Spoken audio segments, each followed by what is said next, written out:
12장 46절에서 끝절까지 말씀을 통하여서 누가 내 가족이냐라는 제목으로 말씀 나누도록 하겠습니다. 지난 시간 예수님께서 그리스도이심을 알아보지 못하는 사람들의 반응을 살펴보았습니다.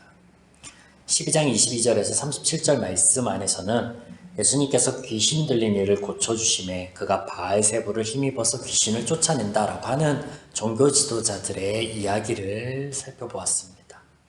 예수님에 대하여서도 예수님의 사역에 대하여서도 알지 못하기에 말도 되지 않는 소리를 하였었죠. 또 12장 38절로 45절의 말씀 안에서는 예수님이 그리스도인가? 라고 의구심을 갖는 이들이 만약 당신이 그리스도라면 표적을 보여주소서 라고 말을 건네오는 장면을 살펴보았습니다. 예수님께서는 그간에 아주 많은 표적과 기사와 이적들을 보여주셨습니다. 그럼에도 불구하고 그들은 더 보여달라 합니다.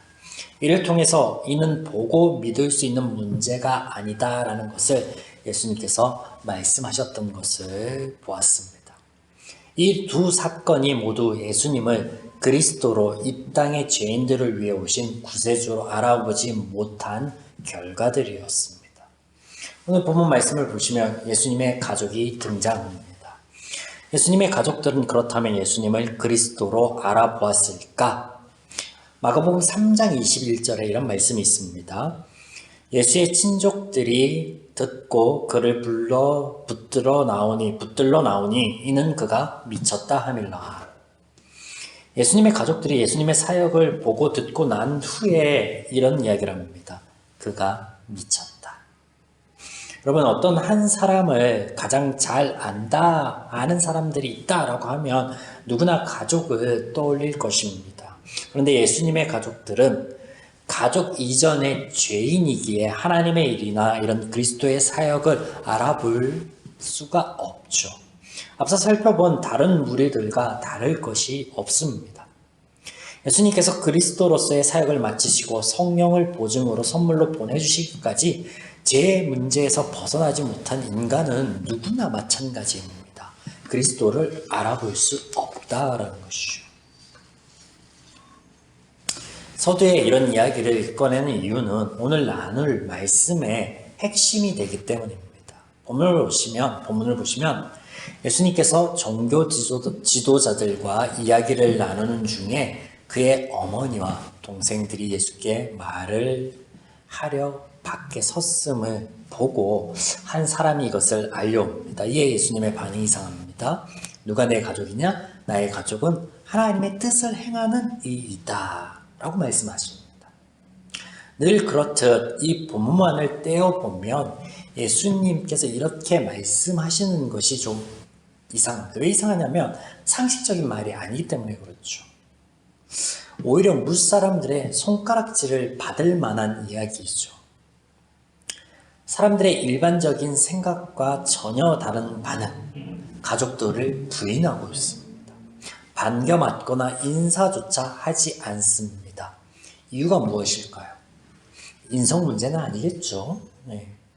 지금 이 이야기가 예수님의 그리스도로서의 사역에 대한 선포와 더불어 이를 알아보지 못하고 대립하는 종교 지도자들과의 이야기 중에 등장한다라는 것을 주목하여 보시기 바랍니다.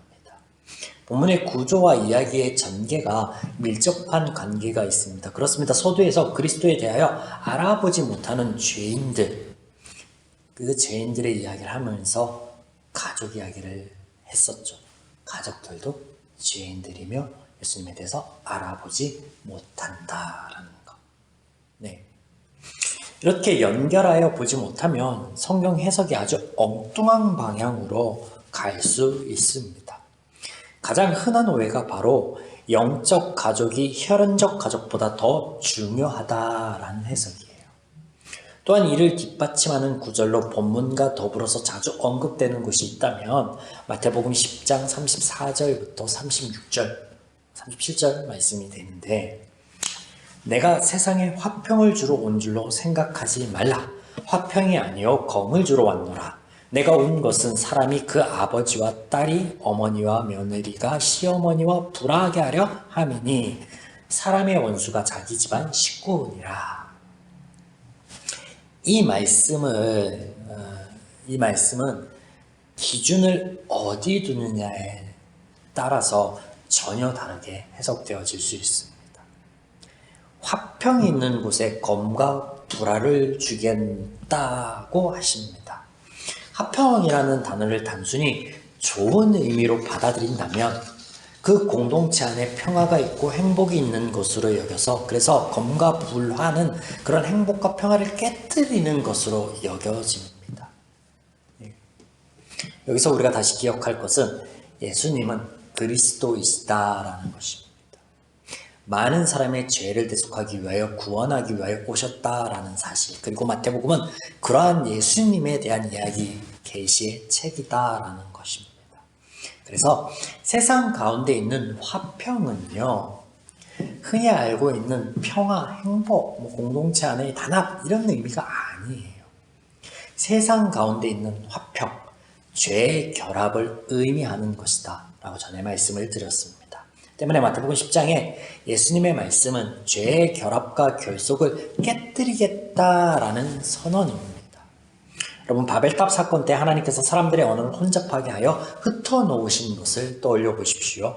그들이 죄로 하나가 되어 헛된 일들, 죄로 단합하는 것을 막으시기 위하여 그들을 흩어놓으셨습니다. 언어를 갈라놓으셨습니다. 이는 형벌이나 징계가 아닌 은혜였습니다. 네. 마태복음 10장 34절 이후의 말씀은 그래서 죄의 결속에 대하여 등장하는 것, 이것을 바로 혈연관계라고 말씀을 하시면서 피는 물보다 진하다라는 말이 있듯 성경적인 표현으로는 악한 자라도 자녀에게 좋은 것을 준다라는 말과 같이 가족은 그 어떤 공동체보다 강한 유대 관계와 결속을 가지는데, 그런데 죄가 그렇다라는 거예요. 그리고 죄인들이 모여서 하는 것이 또한 그렇다라는 것이에요. 네. 그것을 의미하기 위해서, 그것을 말씀하기 위해서, 깨닫게 하기 위해서 등장시키는 것이 이 혈연관계 과정이라는 거예요. 이것을 그리스도께서 끊으시고 멈추게 하시겠다라는 것이에요. 그래서 평화를 깨고 행복을 깨고 단합을 깨고 그런 의미가 아니죠.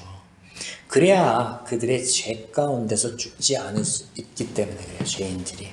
이 말씀, 그리스도의 사역에 대한 선포입니다. 가족들이 하나님의 말씀으로 대적하고 싸우라는 의미가 전혀 아니다라는 것. 다시 본문으로 돌아가 예수님의 가족들이 찾아왔을 때 아마 예수님에 대하여 알아보지 못하는 종교 지도자들은요, 이것을 예수님께 알리고 가족들과 이야기를 하는 것을 통하여서 예수와 그의 사역을 판단하여 보려 하였을 것입니다. 네. 가족들이 이야기하는 것, 가족들과의 반응 안에서 그가 누구인지 엿보려 하였다라는 거예요. 하나님이신 예수님께서 그들의 그런 심중을 모르실 리 없죠. 때문에 예수님께서 이 말씀을 하십니다. 누구든 하늘에 계신 내 아버지의 뜻대로 하는 자가 내 형제요 자매요 어머니라 하시더라. 하나님이 자신들의 아버지임을 모르는 이들, 예수님을 자신들의 죄에서 구원할 그리스도이다라는 것을 모르는 그들, 예수 그리스도의 사역을 통해서 그런 그들의 인식 안에서 제일 가까이에 있는, 잘 아는 사이인 이 가족관계로 만들어주겠다라는 그리스도의 사역에 대한 선포이다라는 거예요. 생각해 보십시오. 세상에 누가 있어서 그리스도를 알아보지도 못하면서 하나님의 뜻을 행할 수 있겠습니까? 하물며 하나님의 뜻을 행하는 이들이 가족이 된다라고 한다면 그리스도의 가족이 이 세상에 어떻게 있을 수 있겠습니까? 말이 안 되는 거예요. 불가능한 것을 말씀하시는 게 아닙니다. 세상 모든 이들이 죄인이요 그리스도로서 예수님을 알아보지 못하고 있어요. 하나님으로부터 보냄을 받았다라는 걸 알지 못해요. 하나님의 사역에 대해서도 깨닫지 못해요. 아무것도 모르는 그들이 어떻게 하나님의 뜻을 행하고 어떻게 그것을 통해서 가족이 된다라는 거예요. 말도 안 되는 거예요. 이 말씀이 지금 예수의 존재에 대해서 부인하면, 그에 대해서 알아보지 못하는 허다한 죄인들을 향해서 하나님께서, 예수님께서 말씀하고 있다라는 것을 강감하게 하는 거죠. 이 말씀이 결코 성도들에게 하는 말씀이 아니라는 거예요. 네. 때문에 이 말씀은요, 영적인 우선순위, 영적 가족들이 혈연 가족보다 중요하다라는 그런 해석은요, 전혀 맞지 않는 거예요. 예수님의 사역에 대한 선포를 해주시는 거예요. 가족 문제를 가지고 또 가족을 통해서 예수님에 대해서 알아보려고 하는 그들에게 너희는 지금 나에 대해서도 내가 행하는 일에 대해서도 알지 못하나 이후에는 알게 될 것이고 하나님의 말씀에 따르게 될 것이고 그래서 종국에는 나의 가족이 될 것이다. 그리스도에 대한, 그리스도의 사역에 대한 선포예요.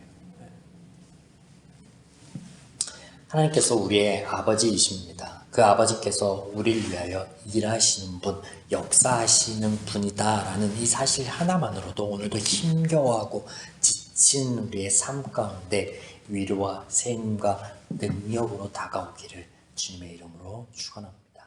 아멘.